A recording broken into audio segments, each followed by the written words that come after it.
ചെയ്യാൻ പോകുന്നത് വളരെ ഈസി ആൻഡ് സിമ്പിൾ സേമിയ പായസ റെസിപ്പിയാണ്. ഫസ്റ്റ് നമുക്കൊരു പാന് അടുപ്പത്ത് വെച്ച് അതിന് ആവശ്യത്തിലുള്ള ബട്ടർ ഒഴിച്ചു കൊടുക്കുക. ബട്ടർ നല്ലോണം മെൽറ്റായി വന്നതിന് ശേഷം നമുക്ക് അണ്ടിപ്പരിപ്പും കിസ്മിസും ഒന്ന് വേവിച്ചെടുക്കാം.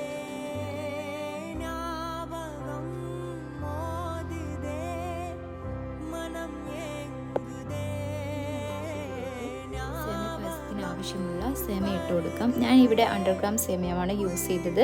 നമുക്ക് സേമിയ നല്ലോണം വറുത്തെടുക്കാം.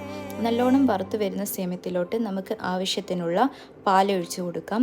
അതിനോടൊപ്പം തന്നെ നമുക്ക് ആവശ്യത്തിനുള്ള പഞ്ചസാരയും മിൽക്ക് മെയ്ഡും ഇട്ട് കൊടുക്കാം. ഞാനിവിടെ മിൽക്ക് മെയ്ഡ് മാത്രമാണ് യൂസ് ചെയ്യുന്നുള്ളൂ. ഇനി കുറച്ച് ഫ്ലേവറിന് വേണ്ടിയിട്ട് ഏലക്കാപ്പൊടിയും കൂടി ഇട്ട് കൊടുക്കുന്നുണ്ട്. ഇനി നമ്മൾ നേരത്തെ മാറ്റി വെച്ച അണ്ടിപ്പരിപ്പും കിസ്മിസും കൂടി ഇട്ട് കൊടുത്തു കഴിഞ്ഞാൽ നമ്മുടെ സിമ്പിൾ സേമിയ പായസം റെഡിയായി.